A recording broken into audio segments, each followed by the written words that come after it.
The member for Kitchener Centre. Thank you, Madam Speaker.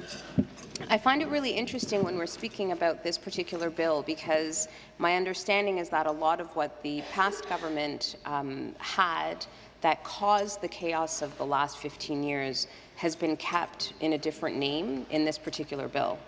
So, with that being the case, we can spend as much time as we want, Madam Speaker, on talking about what's happened over the course of 15 years, or we can make a concerted effort to work together to look to our future.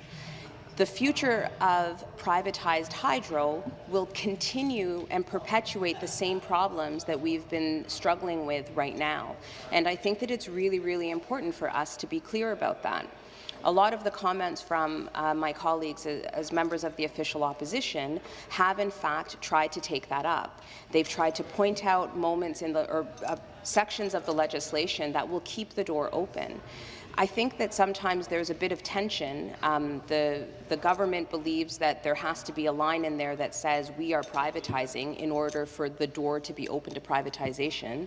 And on our side, we're trying to explain that you don't have to say those words in order for privatization to be the result. And so as a consequence, we must do better. It's time for us to think about ways that we can draft legislation that actually does address the mess that was happening under the Liberals and moves us into a place where we're doing better, not doing the same thing under a different name. And I think many of my colleagues would agree that as much legislation that crosses our desks that continue to do this will be the amount of time that we stand up in this House and say no. The same problem with a different name is not what Ontarians have asked for.